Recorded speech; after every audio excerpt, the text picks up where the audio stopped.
Welcome back friends. CS education में फिर से स्वागत है। आज है 16 सितंबर और 16 सितंबर के इंपॉर्टेंट क्वेश्चंस हम इस करंट अफेयर्स वीडियो में कवर करेंगे।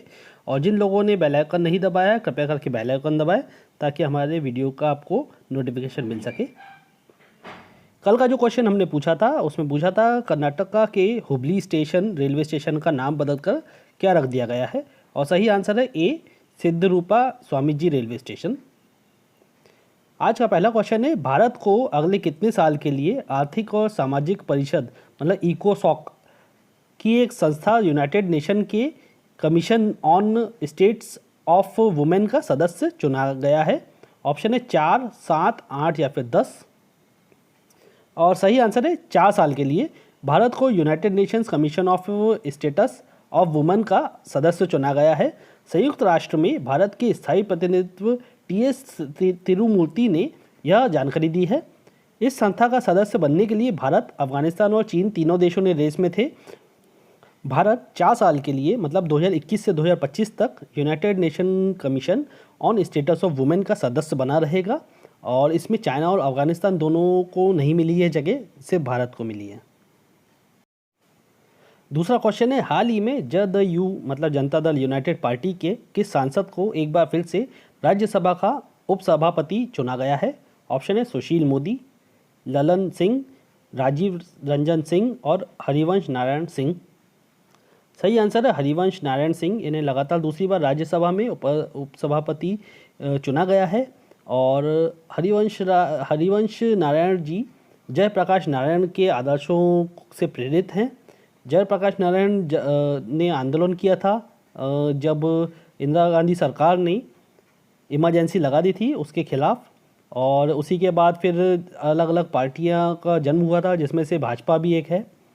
और ये हरिवंश नारायण सिंह बनारस यूनिवर्सिटी जो हिंदू यूनिवर्सिटी है वहाँ से अर्थशास्त्र में एमए और पत्रकारिता में डिप्लोमा की पढ़ाई की है। तीसरा क्वेश्चन है, इंजीनियर्स डे निम्न में से किस दिन मनाया जाता है।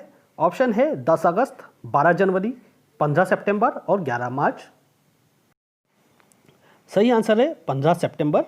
एम विश्वेश्वरैया की जयंती जन्म जयंती जो होती है उस पे इस मौके पर हर साल 15 सितंबर को इंजीनियर्स डे मनाया जाता है। विश्वेश्वरैया पूरी दुनिया के इंजीनियर्स के लिए मिसाल हैं, और 15 सितंबर 1861 को इनका जन्म हुआ था। मैसूर के एक छोटे से कोलार जिले के एक छोटे से ताल्लुक से मतलब गांव से एक तेलुगु परिवार में इनका जन्म हुआ था। उनके पिता जो श्रीनिवास शास्त्री संस्कृत के विद्वान और आयुर्वेदिक चिकित्सक थे। एम विश्वेश्वरैया को साल 1955 में भारत रत्न से भी सम्मानित किया जा चुका है। चौथा क्वेश्चन है, उत्तर प्रदेश सरकार ने आगरा के निर्माणाधीन मुगल म्यूजियम का नाम बदलकर किसके नाम पर करने की घोषणा की है। ऑप्शन है महाराणा प्रताप, छत्रपति शिवाजी महाराज, महाराजा इंद्रजीत सिंह और नाना साहिब। सही आंसर है छत्रपति शिवाजी महाराज। आगरा में जो निर्माणाधीन मुगल म्यूजियम है इसका नाम अब शिवाजी जी के नाम पर रखा जाएगा। और मुख्यमंत्री आदित्यनाथ योगी ने सोमवार को आगरा मंडल की समीक्षा के दौरान ये निर्देश दिए हैं। उन्होंने कहा है कि उत्तर प्रदेश सरकार राष्ट्रवादी विचारों को पोषित करने वाली है, और संग्रहालय में मुगल संस्कृति, कलाकृतियों, चित्रों, भोजन और वेशभूषा और गोलाबारी जो युद्ध में यूज़ होता था उस समय उसकी कला का प्रदर्शन होगा। और मराठा योद्धा जो हमारे शिवाजी हैं और उन्होंने 16वीं शताब्दी के समय अपने अधिकतर जीवन में मुगलों से लड़े, और वह अपनी सैन्य विजय के लिए जाने जाते हैं। पांचवा क्वेश्चन है, हाल ही में जापान के नए प्रधानमंत्री के रूप में किसे चुना गया है। योशिहिदे सुगा, तोशिमित्सु मोटेगी, तारो कोनो या फिर जुनिचिरो कोइजुमा। थोड़े से जापानीज़ नाम है, ये सारे मुश्किल होंगे मगर आपको मैं अभी बता देता हूँ इसका सही आंसर। सही आंसर है योशिहिदे सुगा। इनका नाम है योशिहिदे सुगा, याद रहेगा। थोड़ा मुश्किल नाम है, इसको 2-3 बार आप पढ़िएगा, याद हो जाएगा। शिंजो आबे अच्छा नाम था, पहले याद था सभी को। अब योशिहिदे सुगा ये नया नाम, ये नेता है नए जो अब प्रधानमंत्री चुने गए हैं जापान के। छठा क्वेश्चन है, हाल ही में कार्मिक मंत्रालय ने किसको विश्व बैंक के कार्यकारी निदेशक के रूप में नियुक्त किया है? ऑप्शन है राहुल सचदेवा, राजेश खुल्लर, राजीव गाबा और अजय कुमार। सही आंसर है राजेश खुल्लर। इन्हें अभी विश्व बैंक के कार्यकारी निदेशक के रूप में नियुक्त किया है और उनकी यह नियुक्ति 3 साल के लिए की गई है। वे भारत, बांग्लादेश, श्रीलंका और भूटान से संबंधित मामलों का प्रतिनिधित्व करेंगे। विश्व बैंक में 25 ऐसे कार्यकारी निदेशक पूरे विश्व से नियुक्त होते हैं और वर्ष 1998 मतलब ईयर 1998 बैच के IAS अधिकारी रह चुके हैं ये, और इन्होंने कई केंद्र सरकार में कई महत्वपूर्ण पदों पर अपनी सेवाएं दी हैं। 7वां क्वेश्चन है, हिंद महासागर में शांति और सुरक्षा सुनिश्चित करने के उद्देश्य से अमेरिका ने किस देश के साथ एक रक्षा सहयोग कार्य ढांचे पर हस्ताक्षर किए हैं? ऑप्शन है नेपाल, चीन, रूस और मालदीव।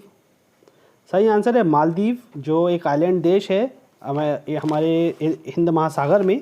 वहाँ पे शांति और सुरक्षा सुनिश्चित करने के उद्देश्य से अभी अमेरिका ने रक्षा सहयोग कार्य ढांचे पर हस्ताक्षर किए हैं और वहाँ के जो पेंटागन है, रक्षा विभाग है अमेरिका का, वहाँ से घोषणा हुई है ये। और पेंटागन ने कहा है कि फिलाडेल्फिया में 10 सितंबर को दक्षिण और दक्षिण पूर्वी एशिया के लिए उप सहायक रक्षा मंत्री, वहाँ के जो उप सहायक रक्षा मंत्री हैं रीड वर्नर और मालदीव के रक्षा मंत्री मारिया दीदी ने रक्षा व सुरक्षा समझौते के लिए कार्य ढांचे पर हस्ताक्षर किए हैं। 8वां क्वेश्चन है, किस देश की टेनिस खिलाड़ी नाओमी ओसाका ने US ओपन के फाइनल मुकाबले में बेलारूस की टेनिस खिलाड़ी विक्टोरिया एजारेंका को हराकर अपना तीसरा ग्रैंड स्लैम जीत लिया है? ऑप्शन है चीन, रूस, नेपाल और जापान। सही आंसर है जापान की ये खिलाड़ी हैं नाओमी ओसाका। इन्होंने US ओपन के फाइनल मुकाबले में बेलारूस की टेनिस खिलाड़ी विक्टोरिया को हराया है और अपना तीसरा ग्रैंड स्लैम जीता है। इनकी उम्र 22 साल है और इन्होंने अपनी विश्व रैंकिंग में तीसरे नंबर पर पहुंच गई हैं इसी जीत के साथ। मैंने आपको पुरुष में जो जीते थे डोमिनिक थिएम, और ये अभी बताया आपको जो महिला में नाओमी ओसाका, इन्होंने US ओपन इस साल का जीता है। यह याद रखिएगा, ऐसे क्वेश्चंस पूछे जाते हैं कि ग्रैंड स्लैम इस साल का US ओपन किसने जीता है या फिर विंबलडन किसने जीता है। तो US ओपन में महिलाओं में नाओमी ओसाका और पुरुष में डोमिनिक थिएम ने जीता है। 9वां क्वेश्चन है, हाल ही में किस देश ने अफगानिस्तान सरकार और तालिबान के बीच कतर दोहा में होने वाली अंतर अफगान वार्ता के शुरुआती समारोह में भाग लेकर तालिबान पर अपनी बदलती रणनीति का संकेत दिया है? ऑप्शन है चीन, रूस, भारत और पाकिस्तान। और सही आंसर है भारत। अंतर अफगान शांति वार्ता में भारत की उपस्थिति यह इंगित करती है कि भारत ने अफगानिस्तान में ज़मीनी हकीकत एवं बदलते सत्ता ढांचे को देखते हुए अपनी रणनीति बदल दी है। और अफगानिस्तान से अमेरिका की वापसी हुई है। अभी अमेरिका के जो सैनिक थे उन्होंने वापसी करी है और इसी कारण पाकिस्तान को अफगानिस्तान में प्रत्यक्ष अप्रत्यक्ष रूप से अपनी निकटता के कारण एक अहम बढ़त दिलाई है। भारत का मानना है कि कोई भी शांति प्रक्रिया अफगान सरकार के नेतृत्व वाली, अफगान सरकार के स्वामित्व वाली और अफगान सरकार द्वारा नियंत्रित होनी चाहिए।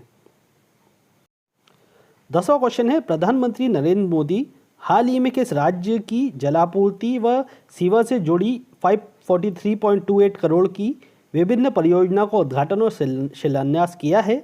ऑप्शन है पंजाब, बिहार, झारखंड और केरल। सही आंसर आप मुझे बताइएगा रोज की तरह कमेंट बॉक्स में। और आज का यह वीडियो हम यही समाप्त करते हैं। मिलते हैं अगले वीडियो में। जय हिंद।